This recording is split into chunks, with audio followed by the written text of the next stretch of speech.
Bonjour à tous et bienvenue dans cette nouvelle vidéo. Donc aujourd'hui on fait le résumé de la deuxième partie des quarts de finale de cette SEA Open. On commence tout de suite avec cette Dun 5 qui était particulièrement distribuée. Passe en or, un pic d'ouverture en est. Premier choix, est-ce qu'il faut intervenir par un bicolore ou par une enchère naturelle de 2 cœurs? Alors on a quand même une main particulièrement déséquilibrée avec As-Dame de cœur 5ème et Valet 10, As-Dame 6ème et Valet 10 de trèfle 5ème. Donc la plupart des joueurs dans cette position ont choisi plutôt une enchère de 2 cœurs. On passe en ouest en espérant jouer 2 cœurs contrés. Nord passe, il a 8 points sans fit. Et S réveille à 3 carreaux. Alors cette enchère de 3 carreaux, mine de rien, elle est assez précise, puisque on ne tolère pas de jouer 2 cœurs contrés, parce que sinon on préfère dire contre évidemment, et si le partenaire dit 3 trèfles, on rectifie à 3 carreaux. Et en plus on n'a pas de tolérance pour les trèfles, donc on n'est pas à 5-5 3-0, donc on est très probablement au moins 6-5, reste à savoir entre lesquels.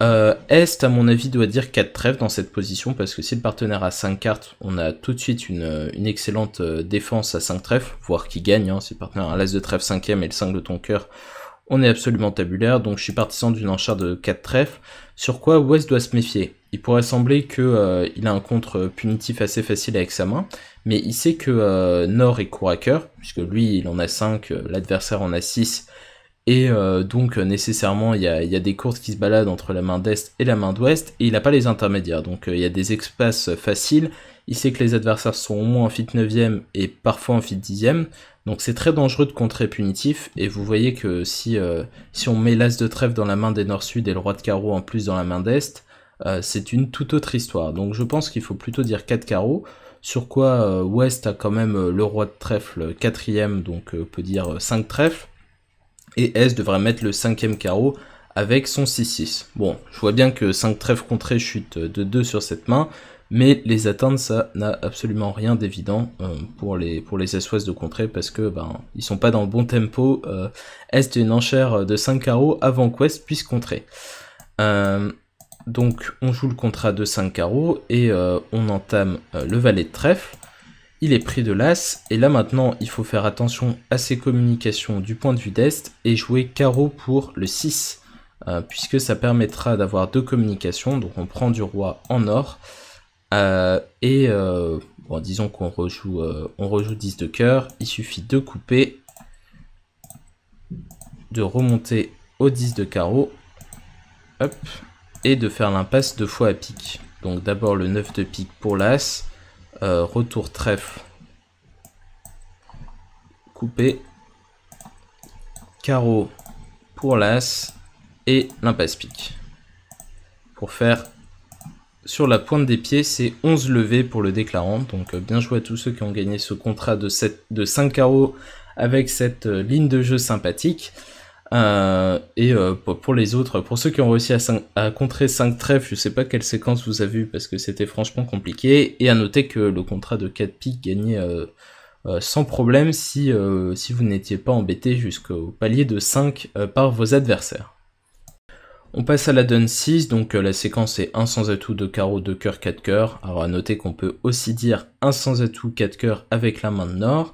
En ouest on est à l'entame, et c'est pas facile parce qu'on a un peu tous les points de la défense, et on aimerait bien faire une entame neutre. Il y a des joueurs dans cette position qui ont choisi entame du 5 de cœur, alors sûrement à juste titre parce que ça peut pas vraiment filer de lever, alors que les autres entames donnent pas vraiment envie. Donc entame du 5 de cœur, on fait le valet du mort. Et comment est-ce qu'il faut jouer ce contrat? Bien, il y a une jolie ligne de sécurité qui consiste à jouer pique le roi, pique l'as et pique coupé, et de faire bon, alors là on vous surcoupe en l'occurrence, mais ça change rien, donc disons qu'on fournit à la couleur, et maintenant de faire l'espace carreau, et vous allez vous assurer, alors disons qu'on perd le roi de l'autre côté, vous allez défausser un trèfle, et sur le dernier carreau vous allez pouvoir défausser votre dernier trèfle. Et donc c'est comme ça que vous assurez vos 10 levées. Alors à noter que cette ligne de jeu, elle se prémunit contre 3 dames de trèfle en ouest, ce qui est tout à fait possible, hein, puisque s'il a 15 points d'honneur, il n'a pas voulu entamer dans roi dame, sachant qu'il allait tomber sur l'as chez le déclarant. Donc voici cette jolie ligne de jeu qui a été trouvée par Michael Rosenberg, alors avec quelques petites nuances, mais grosso modo c'était l'idée. Donc voilà, c'était plutôt joli, donc j'avais envie de vous le montrer. On passe à la donne 9 qui était une donne assez classique de compétitive à haut palier entre les cœurs et les piques. Un pic d'ouverture en est. Avec la main de sud, faire un bicolore avec 2 points dans ces couleurs, ça me paraît un petit peu aventureux, donc conseille plutôt une intervention à 2 cœurs. Sur quoi Ouest dit 3 piques barrage, il a vraiment la main qui colle. À son enchère, il a un as et 4 atouts, un singleton, ça va très bien rouge contre vert. Nord dit 4 cœurs parce qu'il a un fit cœur. Et Est dit 4 piques au nom de son 5-5-3-0. Maintenant, qu'est-ce qu'on fait avec la main de sud? Alors c'est assez compliqué, on a l'impression d'avoir des survalues distributionnelles, mais on a quand même As-Roi de trèfle sec. Alors si on avait As-Roi de carreau 5ème par exemple, ça viendrait assez bien de dire 5 carreaux, 5 cœurs. Mais avec cette main, on a quand même plutôt des valeurs défensives, et je pense que c'est un peu mieux de passer parce que on n'a aucune garantie que 5 cœurs soit une bonne défense, d'autant plus que le partenaire, il peut avoir à peu près tout et n'importe quoi ici, puisqu'il pourrait très bien faire cette enchère de 4 cœurs avec 3 cartes à cœur. Donc l'enchère raisonnable, c'est passe. Et avec la main nord, on a aussi un problème, parce qu'on a 5 cœurs au roi et un as. Donc pareil, on a une levée défensive, mais on sait que les points à cœur de son partenaire n'ont pas l'air de passer. Voilà, s'il avait l'as de cœur à la place de l'as de trèfle, on voudrait par exemple défendre à 5 cœurs. Donc il n'y a pas grand chose à dire si vous dites 5 cœurs avec cette main, ça tombe pas très bien, mais c'est sûrement l'enchère raisonnable, d'autant que vous connaissez le singleton pique en face. Bon, c'est compliqué, 5 cœurs me va, et maintenant avec la main d'Est, ben, c'est toujours pas facile, on sait pas exactement ce qu'a le partenaire. Il a sûrement un petit résidu à cœur, mais on sait pas exactement quoi. Et le problème principal, c'est que la séquence n'est pas forcing, donc on peut pas demander l'avis du partenaire. Est-ce qu'il faut contrer? Ben c'est pas sûr, parce que vous savez que vous avez une levée de pique, et après bon, on sait pas trop ce qui se passe en mineur, sûrement une levée, mais on n'en sait trop rien. Normalement le partenaire a quelques points qui traînent, mais il pourrait aussi avoir 5 cartes à pique et une main vraiment faible. Bon, je pense qu'il faut contrer des fois que ça chute, mais c'est pas tout à fait évident. Alors s'il le fait pas, c'est à Ouest de le faire, clairement, parce qu'il a l'as de cœur et il faut pas qu'il se laisse marcher sur les pieds. Mais voilà la fin de la séquence que j'imagine. Bon, sachant que de temps en temps on fait 5 piques, donc vraiment difficile cette affaire. Et à 5 cœurs, on chute de une levée, puisqu'on prend l'as de pique, un carreau et un cœur. Donc bravo à tous ceux qui ont fait une séquence de genre. Alors quand vous jouez 4 piques -1 ou 5 cœurs -1, c'est quasiment équivalent. Quand c'est défense à -1 contre -1, généralement c'est des bonnes défenses, je le répète régulièrement, et à mon avis Ska fait pas exception. Voilà, c'est très difficile. D'ailleurs la défense pour battre 4 piques, c'est As, Roi de trèfle, carreau l'As et trèfle coupé, c'est pas très difficile. Mais ça n'a pas été trouvé à toutes les tables, parce que on a masqué la position des trèfles en mettant la dame, mais c'est assez rapidement une hypothèse de nécessité en fait. Donc voilà, je crois qu'on a fait le tour de cette donne 9 très compliquée, où on a eu des résultats très variés. On passe à la donne numéro 10 qui était une donne de Chelem. Alors un pic d'ouverture en sud, on dit 2 carreaux en nord, 2 piques en sud, et maintenant en nord on dit 3 trèfles. Alors 3 trèfles, c'est une enchère quand vous jouez le 2 sur 1 forcing de manche qui est quand même relativement précise. Soit vous avez un problème d'arrêt à cœur, soit vous avez vraiment une main très distribuée comme ça. Vous ne pouvez pas avoir de faire un faux bicolore et avoir un unicolore forcing à carreau. Sud dit 300 atouts. Et maintenant, est-ce qu'il faut reparler avec la main de nord? Bon, c'est un petit peu compliqué cette affaire, parce que ça dépend surtout des points de votre partenaire. Vous savez qu'a priori il n'a pas 3 carreaux à la dame, parce que sinon il aurait dit 3 carreaux, mais il peut tout à fait avoir 4 cartes à trèfle, par exemple s'il est 5-4-3-1 avec 5 piques, 4 trèfles et 3 cœurs. Avec un bon arrêt cœur, il va dire 300 atouts. Disons que, mettons-lui dame valet de pique 5ème, As de trèfle 4ème et Roi dame de cœur 3ème, vous avez vraiment un très bon chelem à jouer. Ce serait embêtant de l'empailler. Donc je pense qu'avec cette main, il faut dire 4 trèfles. Même si de temps en temps, vous allez jouer 5 trèfles au lieu de 300 atouts et chuter d'une, je pense qu'il y a quand même plus à gagner et perdre quand le partenaire peut avoir 4 cartes à trèfle dans cette séquence. Donc 4 trèfles, passe, et maintenant qu'est-ce qu'il faut faire avec la main de sud? Alors il a une main correcte en sud, puisque il a les couvrantes dans les majeurs. Si le partenaire est 5-5, ben, il a As, As-Roi qui couvre. Mais bon, on préférait avoir des points en mineur, hein, mais on a 19 de trèfle qui sont des cartes utiles, donc je pense qu'on peut faire une petite enchère de 4 cœurs, sur quoi Nord a une enchère toujours aussi délicate. Il peut dire 4 piques un petit peu nébuleux pour dire que voilà, il a envie d'aller au chelem mais il sait pas trop ce qui se passe, ou alors il peut juste dire 6 trèfles et regarder après si ça gagne. Ça c'est très difficile, hein. Là le jugement de main est vraiment délicat. Mais ceux qui ont joué le chelem ont fait une séquence de cet acabit, donc 4 cœurs passe 6 trèfles et tout le monde s'arrête. Voilà, donc donne difficile, vous n'avez pas grand chose à vous reprocher si vous n'avez pas réussi à atteindre ce contrat de 6 trèfles. C'était compliqué, ça joue sur le 10 de trèfle, sinon il est très mauvais. Et il faut les carreaux 3-2. On finit avec la donne numéro 15, passe d'entrée en sud. Alors est-ce qu'il faut ouvrir de 3 carreaux avec la main d'ouest? C'est surtout une question d'agrément. Si vous jouez les barrages constructifs en deuxième position, bah, c'est un petit peu hors de question avec la dame blanche 7ème. C'est le cas de Denis Bill 2 qui a passé ici. Ouverture de 200 atouts, passe 3 carreaux, Texas carreau.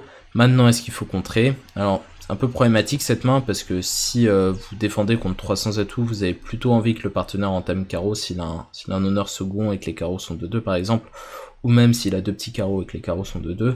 En revanche, si les adversaires jouent 4 cœurs, bon là, entamer carreau c'est rarement bon quand même, vous risquez fortement de tomber dans une fourchette As-Roi Valet qui pourrait donner des défauts au déclarant qu'il n'aurait pas sinon. Donc un peu délicat, on va regarder ce qui se passe sur l'enchère de contre. Normalement Nord doit dire 300 atouts parce qu'il a un gros arrêt carreau avec un fit, sans fit pardon. Mais il peut aussi passer dans l'optique de jouer 3 carreaux sur contrée. Alors c'est un petit peu dangereux et on préférait quand même le faire avec 5 cartes. Mais sachez que quand vous passez, si le partenaire surcompte, ben, ça veut dire qu'il tolère le pass et que vous pourriez passer quand vous avez 5 carreaux As-Roi Valet. Mais ici ça me paraît un petit peu risqué, avec seulement 4 cartes et 300 atouts a l'air plus raisonnable. Entame du valet de carreau et c'est un coup de carte difficile pour déclarant qui est un petit peu squeezé à la première levée au mort. Alors défausser un pic, bah, on n'a pas envie parce que ça pourrait donner tous les pics aux adversaires. Défausser un cœur, bah, ça pourrait être une levée, et défausser un trèfle, ça pourrait être une levée. Alors je pense que la ligne de jeu la plus probable, je fais ça au feeling, hein, c'est de défausser un cœur et de jouer sur les trèfles. Donc vous aurez 3 levées de cœur, 4 levées de trèfle et 2 levées de carreau dès que les trèfles viennent, puisque ben, vous pourrez tirer vos cœurs sans encombre. Alors une alternative serait de défausser les trèfles et de jouer sur les cœurs, mais on manque de communication, donc je pense que vraiment c'est la meilleure ligne de jeu. Donc dès qu'il y a un honneur qui vient, vous êtes bon, et sinon vous devez espérer les trèfles bien répartis. Donc As de trèfle, Dame de trèfle, on prend ici. On fournit à la couleur, et maintenant il faut faire une préférentielle en ouest et défausser le 7 de carreau pour dire au partenaire qu'on n'est pas intéressé par les carreaux d'une part, et d'autre part qu'on préfère les piques au cœur. Et là on devrait pouvoir trouver le retour du valet de pique, comme dans le livre, où on prend le 10 3ème au déclarant. Donc là évidemment le déclarant est au chantage, s'il prend de la dame, on va prendre de l'as, on va traverser le pique, et s'il met petit, ben, ils vont laisser faire la levée au valet de pique et vont faire tous les piques. Donc voilà comment on bat le contrat de 300 atouts de 2 levées. Donc dans ma tête ça s'appelle le coup du gruyère, je sais pas si on a un expert en sémantique pour me confirmer ça dans les commentaires. On passe aux résultats et aux affiches. Dans les quarts de finale, il n'y a pas eu de grosses surprises puisque tous ceux qui menaient à la mi-temps ont maintenu leur avance. Donc Bridge Challenge a battu l'équipe Yes We Can et affrontera donc l'équipe Vinita qui a battu les Berrichons qui se sont bien battus mais qui ont fini par perdre. L'autre demi-finale ce sera les Bots contre les Cannelés qui ont battu le clan des 7-1 et les Bots ont battu les Occitanais. Donc pour suivre cette demi-finale c'est à partir de dimanche soir. Les matchs de maintien c'était un petit peu compliqué, mais sachez que les 4 équipes qui ne sont pas là descendent a priori, sauf si elles ont un indice suffisant pour se maintenir pendant la prochaine édition. Sinon, les 4 équipes qui sont là doivent gagner leur match. Donc c'est le cas pour Common Corp qui a battu l'équipe Bridgehouse. Ils ont joué leur demi-finale à l'avance parce qu'il y a eu des scratchs, enfin bref, c'était compliqué. Donc Common Corp est maintenu, Bridgehouse devra jouer un barrage contre un perdant en demi-finale 2D2, et on a un match qui aurait pu être la finale, Sushi Harari dans l'autre demi-finale. Donc le perdant de ce match devra jouer un match de barrage contre une équipe de 2e division, et l'autre sera maintenu. Passons maintenant aux demi-finales de la montée. On a 2 belles victoires lors du premier segment. D'un côté, l'équipe Canada-Inde qui mène de 30 points contre les petits prometteurs, et de l'autre côté surtout les moins de 20 israéliens qui mènent de 57 points contre l'équipe NetBridge, donc une avance conséquente. Alors il reste 2 segments quand même pour se refaire, puisqu'on joue en 3 segments en D2, donc les 2 équipes menées ont encore leur chance, mais ils les ont un peu compromises. Je vous montre rapidement le butler de ces phases de KO, même s'il n'y a rien de passionnant à regarder. Je vous rappelle que si vous voulez voir vos scores, vous allez sur le drive. On se retrouve demain soir pour les demi-finales.